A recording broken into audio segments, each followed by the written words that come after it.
Пайгамбарыбыздын көркөм мүнөздөрүнүн дагы бири анын кечиримдүү, кең пейил жана ырайымдуу болушу. Ал жакындарына да, сахабаларына да дайыма боорукер мамиле кылгандай эле душмандарды күчсүз болуп колуна түшкөндө да аларды кечирип, күнөөрөн жаап, акыры алардын көпчүлүгүнүн ыйманга келишине себепчи болгон дейт. Демек, машалла, биз айта турган нерселерибиз бар. Кандай десе, кыргызда да бир жакшы сөз бар, билесиңерби? Баатырдын баатырлыгы анын несинде? Кең пейилдигинде дейт, кечиримдүүлүгүндө дейт. Демек, бул жерде бизде дагы бул бир чоң бир сапат болуп эсептелет. Жашоодо деле көрүп атабыз, мисалы, бизде аябай азыркы мезгилде мындай десем, бир тенденция деп коебуз го. Ушундай бир нерсе жүрүп келатат да, күн өткөн сайын. Бизде бул кең пейилдүүлүк деген нерсени кандай десем, колдонгондор азайып бартат. Кантип азайып бартат? Анткени бизде бул колунда мындай колу буту соо, акылы тунук эле болуп турат. Эми ал жөн эле эме кыла алат. Эми буга деп мындай кандай десем, адамдарга пейили тартып баштадык. Эмне үчүн? Анткени бул иштей алат, бул кыла алат, бул нерсе кыла алат деген нерсебиз бар да. Бирок карасаң мынакей, сага Алла бир бала менен элесиң, бир аялың бар, аны өзүңсүң. Баягы кыргызча айтканда, эки башка богомаш деген сөз бар го. Бул экөөңө мындай бир кесе деле тамак жетет, бирок үстүңдө толтура кийим жана акча, үйлөр, квартиралар, машиналар сага берилди да. Анан адамдар өзүнө берилип аткан нерсени мындай буга дагы как будто жанындагы адамды деле ошондой таап алса болот да деген түшүнүк болуп калат экен да. Кээ ойлоп коем, адамды байлык мындай көзүн тумандатпай эле акылын да тумандатып коет окшойт да. Өзүндө болгон нерсе менен мисалы тигинде да ушул нерсе болот деп ойлойт экен. Бирөөнүн 5 баласы бар, бир иши деле мындай иштеп тытынып жүрөт. Келелдиги мисалы акылга салып көрсө, ал тет жерде эмеге иштеп чыгып алып 14-нчы этажда бетон куюп атат да. А сен болсо субхана бир кичинекей жерде отуруп алып эле андан 1000 эсе көп акча таап атасың да, туурабы? Эми акылга салып көрсөт, катуу иштеп атканда акча табыш керек болчу, көп табыш керек болчу. Эмне болду? Тескери болуп аткан. Эми Аллах Таала рызкын ар кимге бөлүп турган экен дагы. Эми сен акылдуулугуң, кең пейилдиң ушунда өзүңө берип аткан рызкыны Аллах кантип сага бергендиги туурасында. Туурабы? Демек, шариятыбызда дагы факыр жана мискин деп бөлөбүз. Кантип бөлөбүз десе, мына бир күндө мына аз тамагы бар, анан тамагы жок адам, зекетке, садакага ылайыктуу адамдар. Экинчиси болсо, бул кадимкидей иши бар, үйүндө бир эки уyu бар, бир жылкысы бар, бир жери бар, бир иштетип атат. Бирок балдары көп, эмне болуп атат? Эмне болду? Ошол жетишпестик жашоодо сени карыз болуп жана кыйналып турат. Бул адамдар дагы кээ бир убакыттарда жанагындай бир садакага, сенин кең пейилдүүлүгүңө, сенин марттыгыңа муктаж болуп калат да. Эмне үчүн бул шарият ушуну киргизген? Анткени рызкы ар кимге ар кандай бөлүнөт экен. Демек, сен жакшылап ойлонушуң керек да. Сага берип аткан рызкы баарын эле ошондой болуп, мындай 100% болуп турган болсо, сага 10 сом, сага 10 сом, сага 10 сом, сага 10 сом болуп, ар бирине 10 сомдон бөлүнгөн эмес экен. Субханалла. Ар кимге Аллах Таала ар кандай мүмкүнчүлүктү берген экен. Бирөө акыл жагынан мүмкүн, бирөө күч жагынан, бирөө туруп туруп эле бай болуп калат, бирөө туруп туруп кедей болуп калат экен, билбейсиң да. Көрдүкпү кандай? Ошол себептен субханалла кең пейилдүү болгонго аракет кылат. Кең пейил деген сөз кандай? Эки түрлүү түшүнсө болот. Биринчи кең пейилдүүлүк бул ушул адамдын жүрөгүндөгү болгон баардыгына жакшылык каалоо.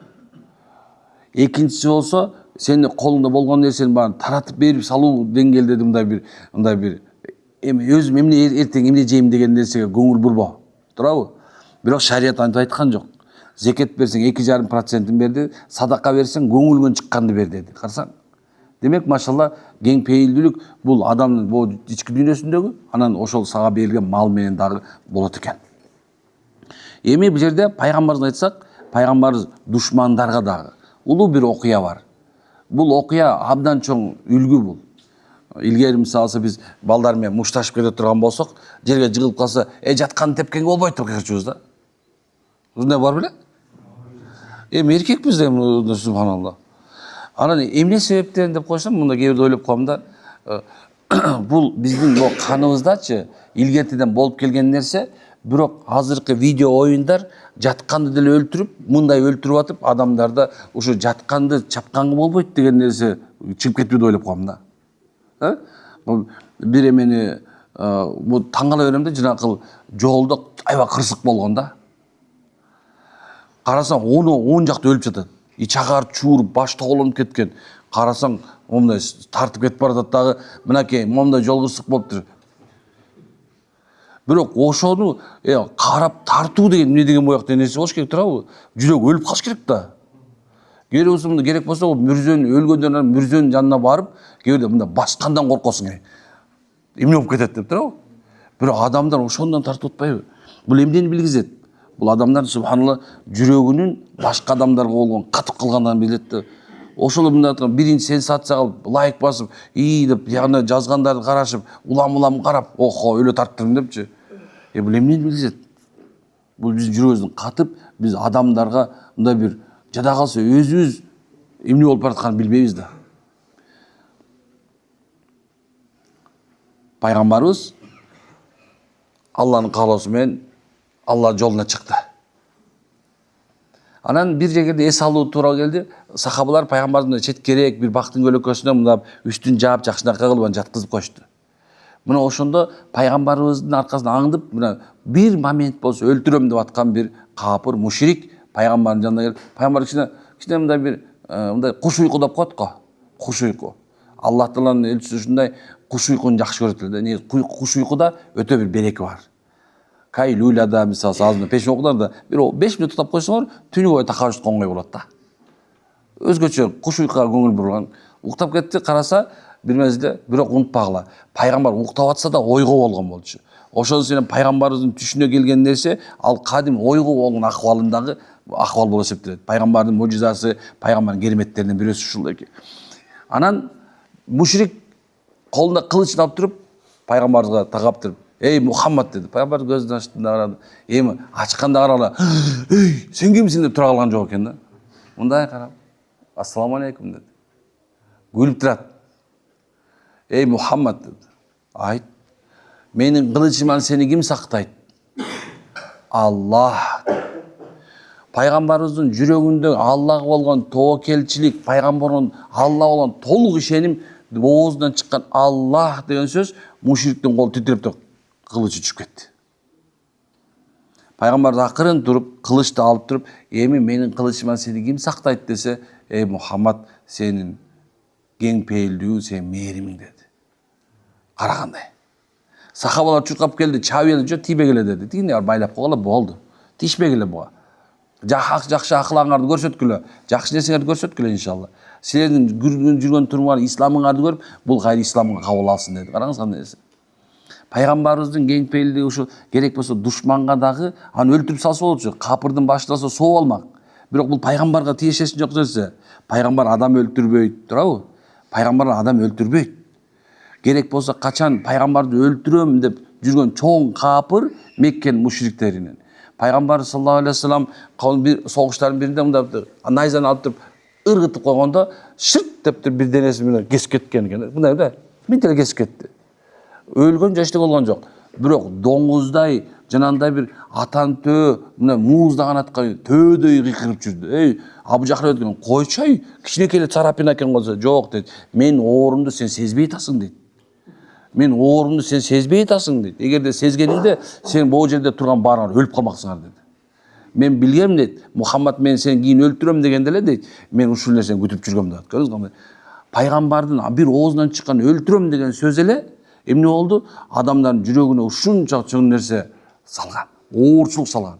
А пайгамбардын кең пейилдигин адамдар көргөндө эмне болушту?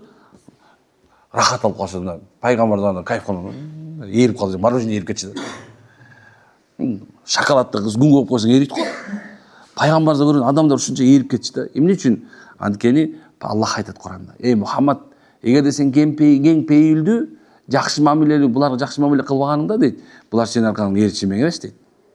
Көрүп сол экен. Эми ушул заманда биз пайгамбарларга биз да ушундай болушубуз керек, жигиттер. Момундар субханалла, биз да кең пейилдүү болгонубуз керек. Аялда эркекте кең пейилдүү боло турган болсочу, үйдө гармония болот. Үйдүн ичинде башкача жашоо болот.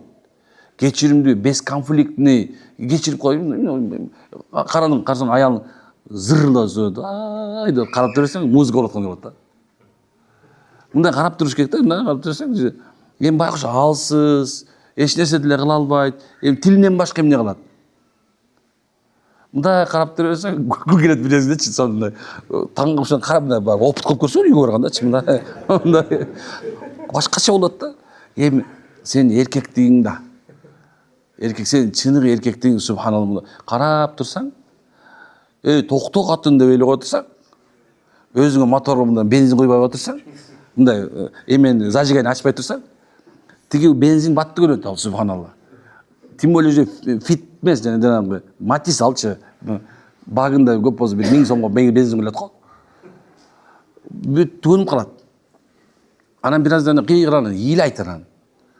Анан ыйлап бүткөндөн кийин күлөт анан. Жүр чай ич дейт да. Касаң мындай жөнөкөй кең пейилдүүлүктүн мындай бир жөнөкөй эле бир нерсеси да. Бизде азыр ушу эркектер, акыр заман эркектеринде ушул нерсе пайгамбардын сыпаты калбай атат. Биз мен эркекмин деп доказать эткиз келип атат да. Не надо доказывать. Чын. Бир күн ойлонуп көрдүм. Ойлонуп отурам анан. Мындай карап коем. Эми жооп берсем деле мага болот. Пс десем токтойт. Бирок токтобойт, пс дебей койдум да. Карап турам. Болот. Эмне кызып аткан өчүнбөйт да. Анан бир түшүнүп келди. Дедим, машаллах. Эркек болгонума алхамдулилла дедим да. Аны бирөөгө эле мени пс деп токтоп турсам жаман болбок дедир. Эме эле бойла сүйлөп алсынчы дедим да. Карап отурам. Бат эле төнүп калат экен. Ошондон ушул мезгилге чейин бир да жолу урушкум келбейт да. Сен турат оком. Аябай айтып баштап, бул сенин ой пикириң, мнениең, уважаю деп коем. Ана ушундай мындай урушканга жанагы повод кылып аткан эмедей экен да, анекдоттой бар го. Куктар анекдот айтып берейинби? Бул жизненный нерсе да. Баягы күйөөсү аял экөө урушуп аткан, айтат экен күйөөсү, мындай талашпай эле мындай эле акырын эле сүйлөшүп чечишип албай элсе, жок дейт. Анда сен утуп кетесиң деген да. Логика какая? Логика ушул да. Ошол жерден субханалла айтайын деген нерсем, бул пайгамбар сыпатына ие алалы өзгө. Аллах менен анын динине болгон нерседе ушуна бекем бололу, машалла. Арстан болуш керек да, мындай. Жок, мен динимме бекем болушум керек. Мен бекеммин, жок, намаз окуйм болду. Мен Аллах менен болгон мамилемде. Бирок жаныңдагы алсыздарга, балаңа, аялыңа, ата-энеңе, алсыз далар делечи. Ата-энең өзү ата-энең болсо алсыз. Биринчи алсыздык, күчтүүлүк анан алсыздыкка болот атпайбы? Ата-энең да карганда алсыз болуп калат уже. Эми сен күчтүү болдуң, сен ортодо турасың, мындайчы, ары карап, бери карап. Эмне алып коюш керек экен? Күчтүү алсызды аяганда үйрөнүш керек. Тилиң менен да, колуң менен дагы, финансовый да аяш керек алардычы. Мен көчө билесин айтып баратам балдаргачы. Эмне себептен аз бизде аксакал таксисттер көп билесиңерби? Райондун центрине барсаң жалаң чалдар отуруп алышкан. Байкайсыңар ушуну? Мен ошолорду аяп кетем да. Анткени жаштайынан дин менен жашаган эмес, Куран менен жашаган эмес. Куранды үйрөнүп алган эмес. Эгерде алар таң көрүшүп Куранды жаш кезден үйрөнүп алганда, карганда мечиттер мондай сонун евро ремонт болгон мечитте тиги жерге барып балдарга чай коюп кой деп койсо, мисалы эле алса, аксакалдар майымды аксакал Ермек, бул жерге сөөрү жасап кой десе, мен сөөрү жасап, иномарка кылып коймокмунактычы. Бүт жанандай ладап келип, бүттөн чай буркулдап, кайнап, бул жерде аш жасап коймокмун да. Ошон мен ашымды жеп, Куран окуп кой, айылга дуа кылып коюп, акырын бир маалда ар жакка барып туруп, даватчылардын комнатасында уктап, кайра дааратын алып, мечитте жыргап жүрө бермекти. Биздикилер болсо, маймыл менен иттин жашаш жүрөт да. Балама тыйын тээк болсо, сени суротап тыйын тээкчи, главный үйдөн алыс болду атат сөз да. Түшүндүңүзбү? Келди, субханалла, дин менен жашайбыз. Мына баарыңар бул жерде жашсыңар. Куран үйрөнөлү, дин үйрөнөлү. Айтып берсе арман көп. Аракет кылабызбы иншалла? Даярбызбы? Эмнеге даярсыңар? Kur'an öğrengüle. Kur'an'da okuyan yüzünden Arapçasını öğrengüle. Subhanallah. Ay, estağfurullah, dünya iyi. Ay. Kırgızda bar var dey, 5 nişan жейбиз dey. 4 mezgil. Kış, güz, jay, jaz. Qarasa mına. Boyqa çıksan elечi. Kebirde taң kala бересиң. Tap-taza hava, taza et, taza tamak. Dinge gelse dep kalasың. Ушул эле кыска сөз. Сөз дагы эмес булчу. Estağfurullah. Subhanakallah hamda şahada. Ya Allah, iman hidayet verir. Oğlum, genç beyli.